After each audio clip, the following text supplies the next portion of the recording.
विशेष आमंत्रण पर आप सब पहुंचे हैं और आज हमारे बीच प्रेस कॉन्फ्रेंस में छात्र अधिकारों की लड़ाई लड़ने वाले, झारखंडी हक अधिकार की लगातार लड़ाई लड़ने वाले देवेंद्र नाथ महतो जी हैं, जो दिल्ली से आज ही लौटे हैं अपना इलाज करा करके। आप लोगों को मालूम होगा कि सहायक पुलिसकर्मियों के आंदोलन में इन पर लाठीचार्ज की गई थी और उसके बाद लगातार इनका इलाज रांची के रिम्स में हुआ और उसके बाद दिल्ली के गुरु नानक अस्पताल में इनका इलाज हुआ। हमारे बीच मौजूद हैं छात्र नेता मनोज यादव जी, जो लगातार छात्र अधिकारों की लड़ाई लड़ते रहे हैं, और योगेश चंद्र भारती जी, वो भी लगातार छात्र हितों की लड़ाई लड़ते रहे हैं। आज के प्रेस कॉन्फ्रेंस का मुख्य मकसद ये है कि झारखंड में मानसून का सत्र समाप्त हो गया है और आप सब जानते हैं कि लगातार झारखंड में हम लोग नीतिगत मसलों पर लड़ाई लड़ रहे थे और ये बहुत दुर्भाग्य का विषय है कि मानसून के सत्र के बाद अब सरकार का कोई सत्र नहीं है, मतलब कि अब नीतिगत मसलों पर कोई भी सदन के अंदर बहस नहीं हो पाएगी और समाधान का रास्ता नहीं निकल पाएगा। जिस तरीके से अनुबंध कर्मियों ने अस्थायीकरण की मांग की थी, जिस तरीके से झारखंड में सहायक पुलिसकर्मियों ने आरक्षी संवर्ग में अपने नियोजन की मांग की थी, झारखंड में खतियान आधारित स्थानीय नीति, नियोजन नीति, तमाम नियुक्तियों के कैलेंडर को समय पर पूरा करना और झारखंड में विस्थापन आयोग का गठन करना, इन तमाम पहलुओं पर, जिन पहलुओं पर लेकर के लगातार हम लोग लड़ाई लड़ रहे थे, वो सारे सपने अधूरे के अधूरे रह गए हैं। हम लोग इस बात की भी निंदा करते हैं कि हमारे नेता देवेंद्र नाथ महतो जी पर लाठीचार्ज की गई और उसके बाद उन पर केस मुकदमा दर्ज किया गया। हमारे साथी संतोष महतो पर लाठीचार्ज हुई, उनके ऊपर भी केस मुकदमा दर्ज हुआ। मैं चाहूँगा कि हमारे नेता देवेंद्र नाथ महतो जी इस विषय पर अपनी राय रखेंगे कि लाठीचार्ज के बाद इलाज के क्रम में उन्हें किन किन परेशानियों का सामना करना पड़ा है और अब वो झारखंड लौटे हैं तो सरकार से क्या कुछ कहना चाहते हैं। बहुत बहुत धन्यवाद कि आज भीषण वर्षा के बावजूद आप तमाम प्रेस मीडिया के साथीगण आप लोग पहुँचे और हर संघर्ष में कदम से कदम मिलाकर, कंधा से कंधा मिलाकर आप लोग ने सहयोग किया है। इसके लिए तहे दिल से बहुत बहुत धन्यवाद। जैसा कि आप लोग सभी जानते हैं कि विगत 19 जुलाई को जो पिछले 18-20 दिन से सहायक पुलिसकर्मी जो आंदोलनरत थे, जिसको कोई सूद लेने तक नहीं आया था, कोई वार्ता के लिए नहीं आया था, तभी मदद मांगने पर, सहयोग मांगने पर हम लोग ने घोषणा करके पूर्व निर्धारित कार्यक्रम के तहत हम लोग सीएम आवास घेराव के लिए गए थे। और 19 जुलाई को जिस वक्त सीएम आवास घेराव के लिए हम लोग गए थे, वहाँ पे हम बैठे हुए थे शांतिपूर्ण तरीके से, किसी भी प्रकार का कोई गतिविधि नहीं कर रहे थे।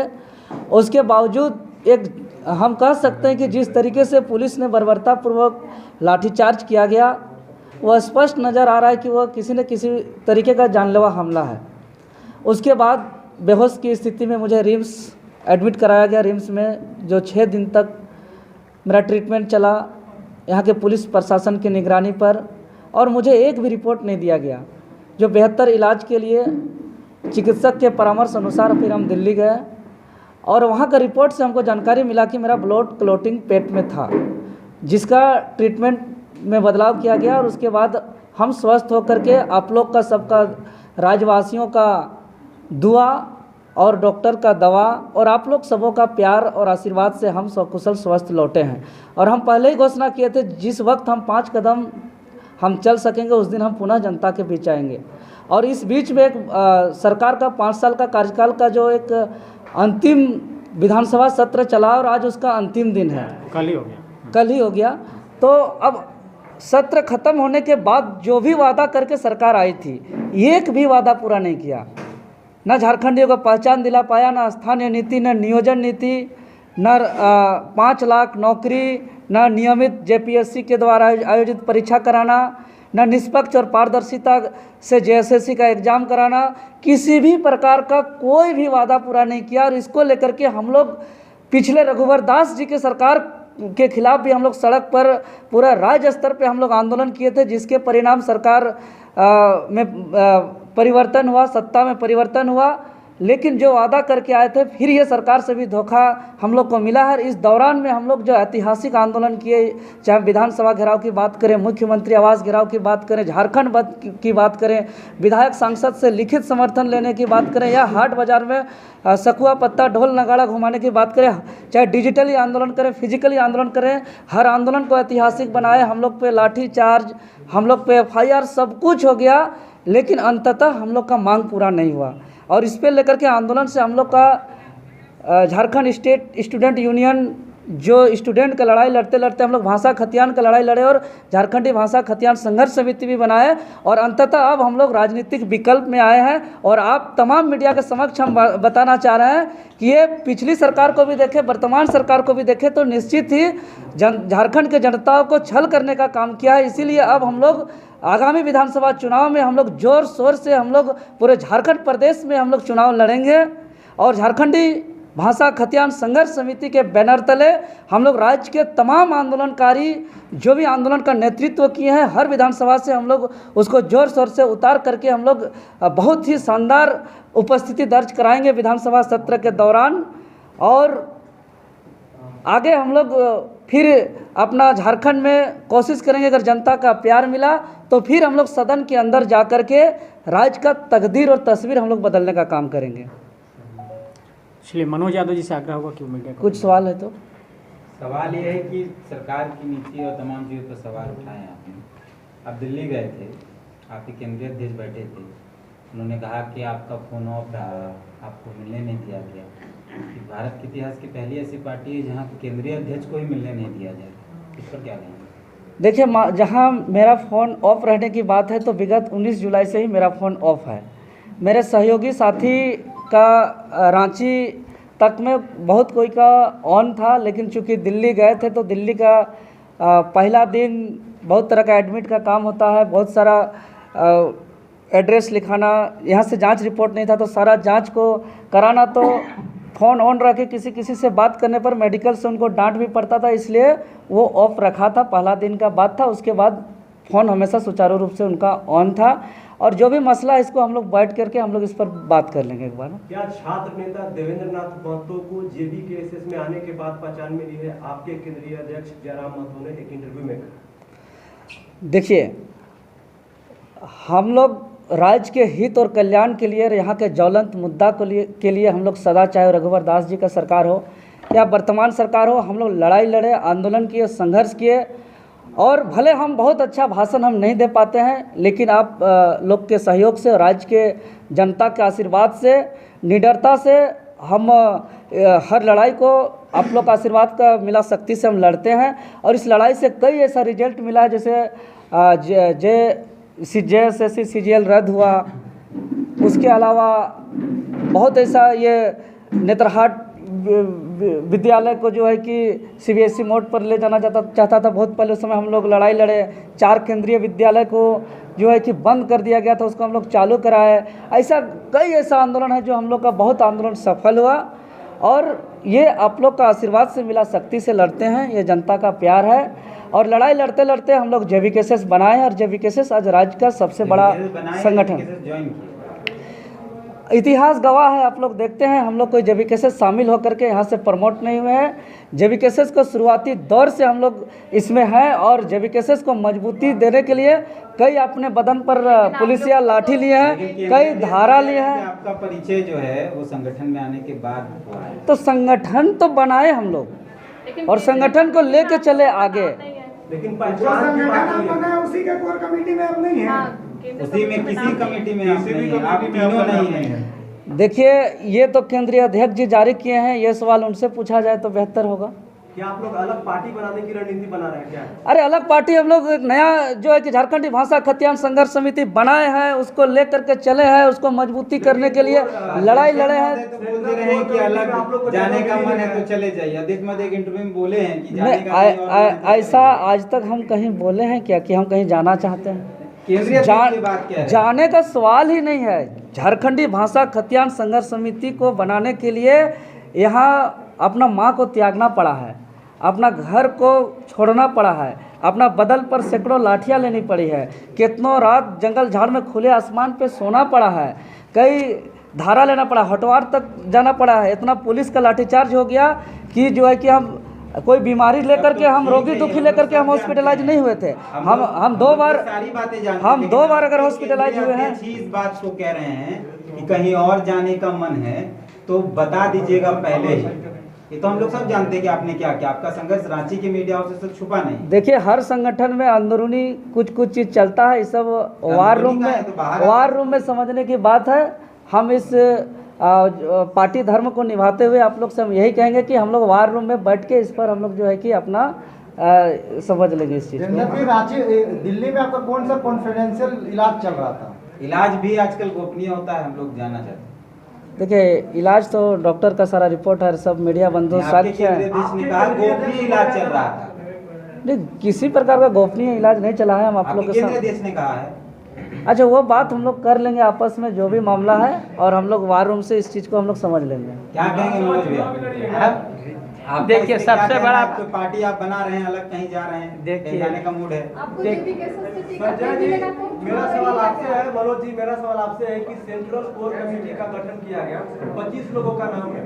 उस 25 लोगों में सिर्फ जो आपके केंद्रीय अध्यक्ष हैं जयराम महतो, उनका नाम है। उसके बाद जो 24 लोग हैं वैसे लोग हैं जो सिर्फ स्टेज पे जाके बैठते हैं, फोटो खींचने का काम करते हैं। लेकिन 8 में 7 प्रत्याशी का नाम नहीं, 8 में 7 प्रत्याशी का नाम नहीं। आप तीनों लोग प्रखर रूप से बोलते हैं। क्या जयराम महतो को आप लोगों से डर लगता है कि आप उनसे आगे निकल जाइएगा, इस कारण से आप लोग का नाम नहीं दिया गया? मनोज भैया देखिए, तीनों लोग बोलिए, जवाब दीजिए, जवाब चाहिए सर। अरे सब के सवाल के जवाब देंगे, आप लोग आग बका रहे हैं। इधर सुनिए, देख खाटा खाटी बोल रहे हैं आप लोग जो है सो हमको बढ़िया से जानते हैं। हम आज से जेबी, अरे जिस समय बता रहे हैं जेबी केसेस पैदा भी नहीं हुआ था। आपको मैं जो बोलूँगा वो खाटा खाटी बोलूँगा। हो सकता है कि उस पर मैट्रिक इंटर में भी हमारे केंद्रीय अध्यक्ष पढ़ते होंगे। 2008 में मैं पहली बार की जेल गया था, मालूम होगा। 2016 में मैं जेल गया था, आप लोगों को मालूम होगा। 2018 में मैं जेल गया था। 2019 में तीर्थनाथ आका जी साथ में हमारे जेल में थे, पूछ लीजिए इनको। गलत सलत नहीं बोल रहे हैं। यहाँ पर जो आप लोग जो हम लोग बात कर रहे हैं कि झारखंड के मुद्दों का, अभी 10 साल से सीजीएल नहीं हुआ, सरकार इस पर कोई बात नहीं करी। 6 साल से कोई जो टेट परीक्षा नहीं हुई, उस पर कोई बात नहीं कर रहा है। ये सब सरकार खाली धर्म पर ऐसे वैसे करके और लोग राजनीति को जो उलझा दे रहा है, यहाँ पर झारखंड के हित के बारे में कोई बात नहीं कर रहा है। हम लोग बात कर रहे हैं कि हम लोगों का एकमात्र उद्देश्य है, जिस झारखंड का सपना आप लोग देख रहे हैं उस झारखंड को साकार करने का। आप बोलते हैं 1932 खतियान लाएंगे, 1932 खतियान, फलना मुख्यमंत्री बन जाएगा, चिल्ला मुख्यमंत्री। अरे पहले विधायकवा तो बनाओ, तब ना मुख्यमंत्री बन जाएगा।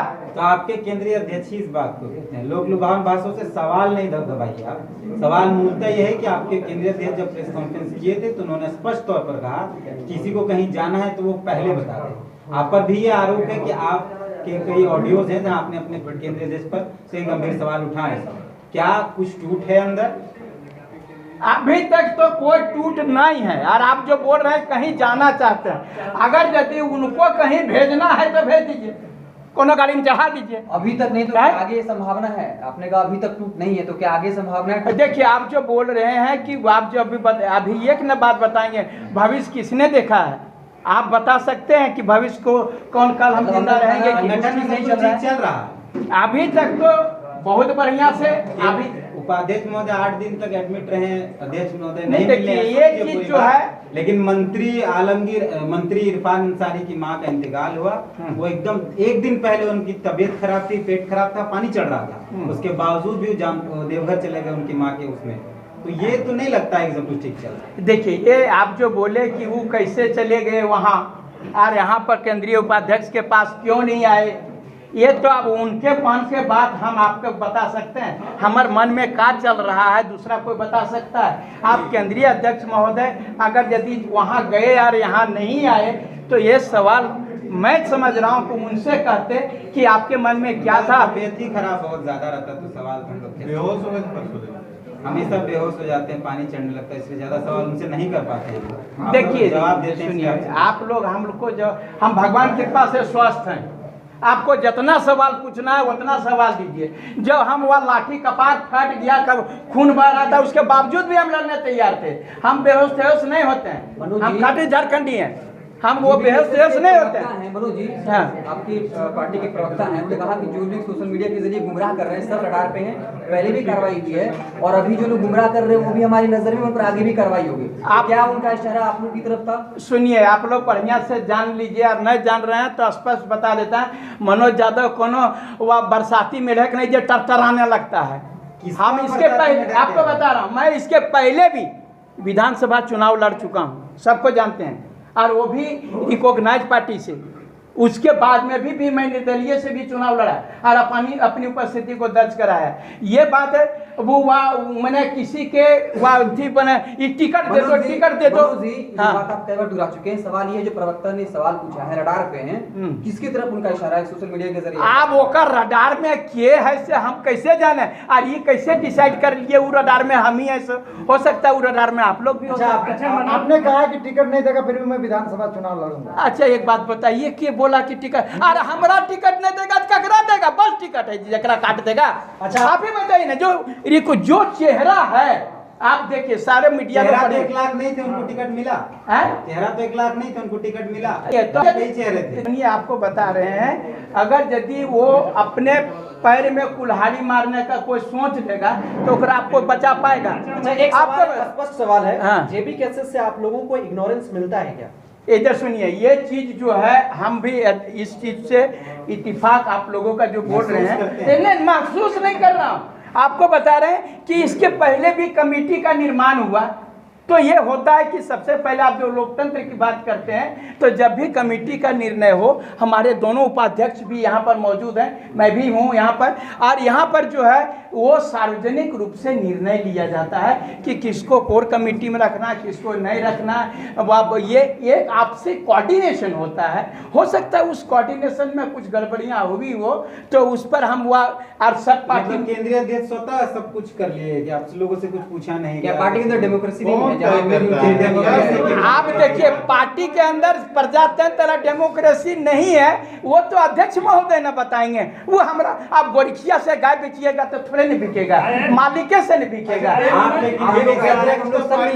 कार्यकर्ताओं का और बाकी नेताओं का पार्टी है जेबी केसेस, ये सिर्फ अध्यक्ष का पार्टी है नहीं, ये पूरे झारखंड के पार्टी है। तो फिर हर एक जनता से कैसे लेता मनोज यादव जी आप खुद को गोरखिया बोल रहे हैं, इसका मतलब क्या होता है पता है? पार्टी में आपकी कोई अहमियत? देखिए यही बोल रहे हैं अभी इसलिए बोल रहा हूँ कि जब सब चीज केंद्रीय अध्यक्ष कर रहे हैं तो हम लोग क्या करें? नहीं हम लोग उपाध्यक्ष। आप लोग पार्टी में क्यों है फिर जब सब कुछ केंद्रीय अध्यक्ष कर रहे हैं? और आपने कहा कि आप लोग पार्टी बनाए हैं, कौन पार्टी बनाए हैं? जेबी केसेस आप लोग बनाए हैं। देख फिर वाला बात जेबी केसेस जहाँ से बना था हम लोग उसके अंग हैं जहाँ से भी हो, और तमाम लोग हम लोग जो है अगर यदि अभी से जिस समय आपको बता रहे हैं बीजेपी भी इतनी बड़ी पार्टी है ना, उन्होंने क्या कहा कि अगर यदि टिकट देंगे तो थर्ड पार्टी का हम वहां पर सर्वे करवाएंगे।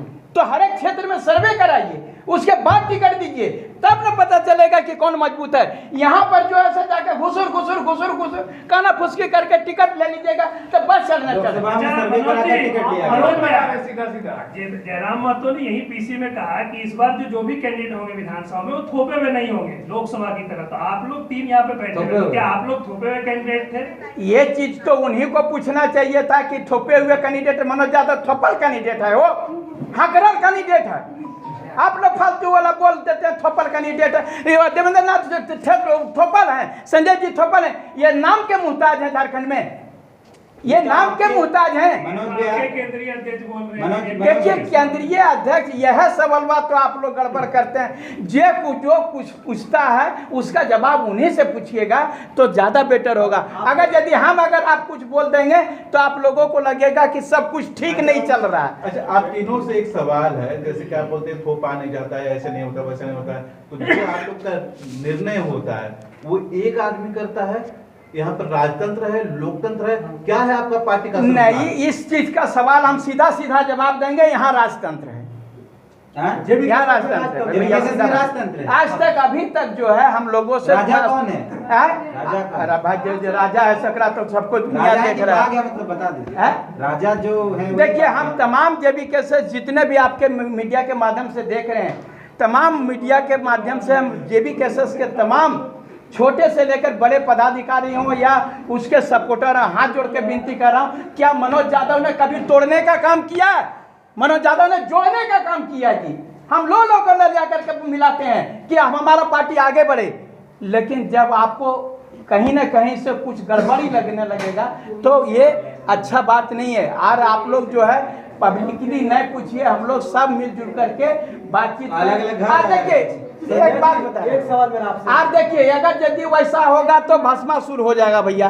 बस मत सोचो है तो सबको जानिए रहे हैं कि अगर यदि आप नहीं करिएगा और आप किसी को जो अंगद नायक के परिवार के एक बड़ा मुद्दा है जो रांची में एक छोटा टाइगर अभी लोग कहते थे कि रांची का छोटा टाइगर है अंगद नायक जो जयराम महतो को विधानसभा घेराव में जयराम को सब भाग गए, यहाँ तक कि विद्रोही कहे जाने वाले मोतीलाल महतो भी टाइगर जयराम महतो के साथ थे, वो उस टाइम दिखे नहीं।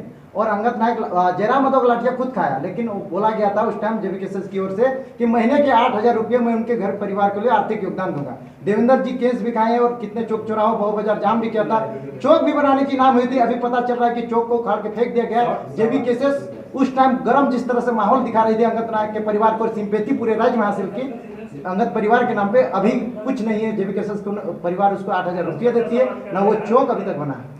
देखिए इस पर देवेंद्र से भी आप उसमें मौजूद नहीं थे, बताइए 8,000 रुपया नहीं मिल रहा है अंगद के परिवार को।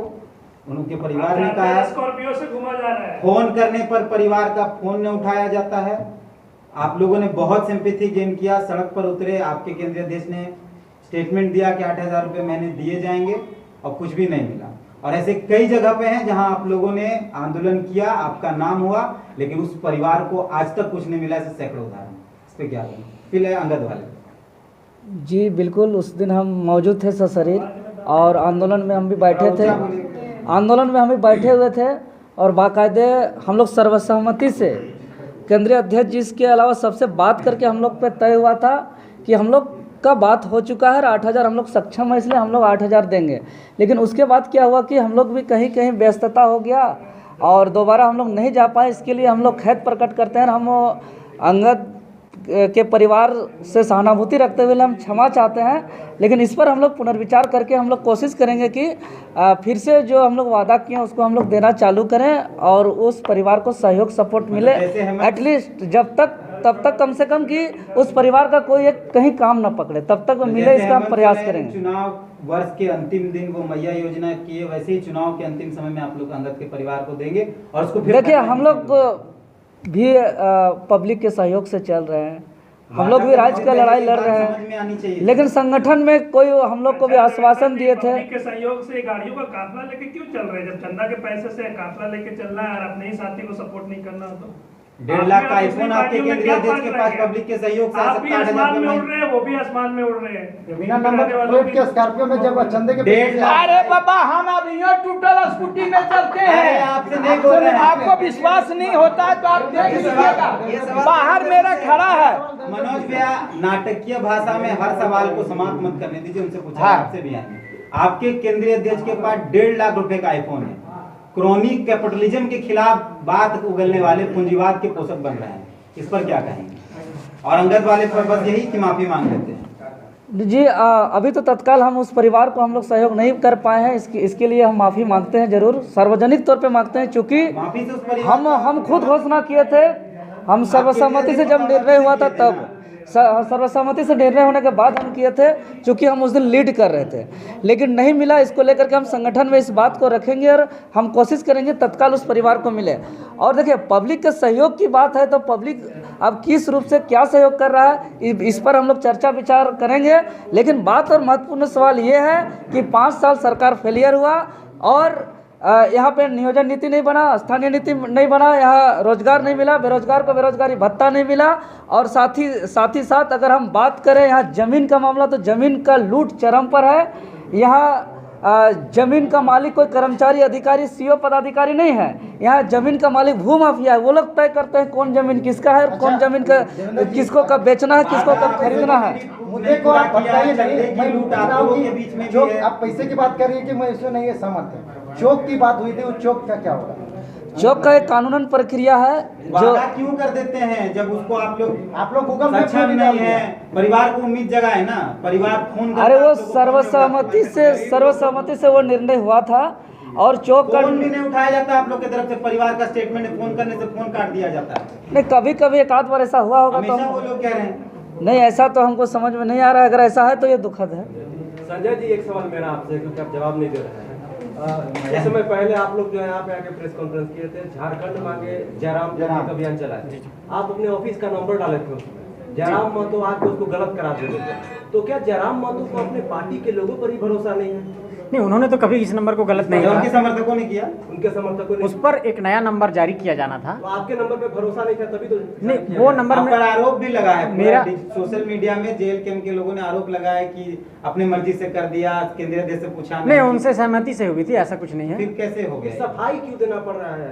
मेरी बात सुन लीजिए, वो नंबर के पीछे कारण ये था कि उस नंबर से कुछ मेरा बैंकिंग सिस्टम जुड़ा हुआ था। उसके बाद ये तय हुआ कि एक नया नंबर जारी किया जाएगा, फिर नया नंबर जारी करने की प्रक्रिया चल रही है। लेकिन फिलहाल वो अभियान नहीं, अभियान नहीं ठप है, अभियान के अंदर अंदर काम चल रहा है। कई लोग आप कह रहे थे जुड़ने के लिए, कई लोग आपके समर्थक कार्यकर्ता लिख रहे थे कि इससे जल्दी निकलो, नहीं तो आपको इसमें, हम लोग कई ग्रुप में हैं, आप डालते थे इसमें जुड़ने के लिए, दूसरे लोग जाते थे। नहीं, उसके पीछे मैं ये समझता हूँ कि हमारे जितने भी साथी हैं वो बहुत लंबे अरसे से पॉलिटिकल एक्टिविज्म में नहीं रहे हैं। वो राजनीतिक तौर पर ऐसा नहीं है कि एक बहुत प्रक्रिया से होकर के आए हैं, छात्र राजनीति से होकर के, एक अचानक से भीड़ कल को सरकार बना लेते हैं, अगर जिसकी संभावनाएं कम है तो अगर बना लेते हैं तो कल को यही कहिए कि हम लोग बहुत दिन से सरकार नहीं, उसके पीछे कर नहीं पा रहे, नियम मैं बता रहा हूँ, तो ऐसे ही किसी भी संगठन के अंदर फिल्ट्रेशन होता है, कौन अनुभवी साथी हैं, कौन लर्नर हैं, कौन इनिशियल बेसिस पे सीखोगे। तो सेंट्रल कोर कमेटी में जो अब अनुभवी साथी हैं वो हैं, आप लोग साइड हैं, आप लोग अनुभवी लोग देखिए, दिग्गज लोग प्रेस कॉन्फ्रेंस कर रहे हैं, पता नहीं बहुत लंबा हो गया। नहीं, सब कॉन्फ्रेंस के माध्यम से हम सबको हम एक बात बताना चाह रहे हैं कि अब हम लोग जो है कि सबको आह्वान भी कर रहे हैं और अपने पार्टी के वैसे साथी जो अपना विधानसभा क्षेत्र में दावा रखते हैं वो पद यात्रा के माध्यम से डोर टू डोर जाएं और बूथ स्तर पे कमेटी बनाएं, केंद्रीय अध्यक्ष से बात कर ली और इसको लेकर के हम लोग खुद जो है कि अरे पूरा संगठन सर्वसम्मति से सबको, झारखंड मांगे जयराम भी हुआ सर्वसम्मति, तो हम यही हम कहेंगे कि इसका शुरुआत हम लोग बहुत जल्द आज घोषणा करते हैं कि हम पद यात्रा शुरू करना जा रहे हैं और इसका शुरुआत अपना जन्मभूमि, अपना कर्म भूमि सिल्ली से हम करेंगे शुरुआत, कि डोर टू डोर जाएंगे, प्रत्येक द्वार जाएंगे और प्रत्येक बूथ में 100 परिवार जोड़ने का काम करेंगे। रिपोर्ट नहीं आया है, वो करेंगे सिर्फ कमेटी रिपोर्ट देगी, 2-3 लोगों का नाम आएगा, फिर नाम फाइनल होगा, तो भी कैसे पता? अरे वो प्रत्याशी का नाम घोषणा का बात कर रहे हैं, हम बात करें संगठन मजबूत करने का। समय 2 महीना है और इसका सबको तैयारी करें और हम अपना जन्मभूमि कर्मभूमि सिल्ली में आज घोषणा करते हैं कि बहुत जल्द हम पद यात्रा शुरू करेंगे और द्वार जाएंगे और द्वार जाएंगे और द्वार जा करके जो है कि क्या आप सिल्ली से विधानसभा चुनाव लड़ने जा रहे हैं? देखिए, सिल्ली मेरा जन्मभूमि रहा है, सिल्ली मेरा कर्मभूमि रहा है, सिल्ली में मेरा पिछले 2 सालों से 4 कार्यालय चल रहा है। संगठन का सर्वसम्मति से निर्णय होगा तो बेशक हम वहाँ शुरू से हम काम कर रहे हैं। वहाँ हाथी का मामला हो, बिजली संकट का समस्या हो, राशन कटौती का मामला हो, हर लड़ाई को हम लड़े हैं वहाँ। टिकट नहीं मिला तो सिल्ली में तो जयराम ने, देखिए, टिकट अगर उस पार्टी को विलय करके आते हैं तो फिर हम लोग विचार करेंगे, क्यों नहीं कर सकते हैं। ये जयराम महतो का निर्णय है कि ये देवेंद्र नाथ का? नहीं, ये पार्टी का हम लोग सबको सर्वसम्मति से हम लोग निर्णय ले रहे हैं। चलिए हम लोग कंक्लूड करते हैं। आज के प्रेस कॉन्फ्रेंस का मुख्य मकसद यही था कि सरकार का अंतिम सत्र, मानसून सत्र खत्म हो गया और जिन नीतिगत मसलों पर हम लोग समाधान का रास्ता सरकार से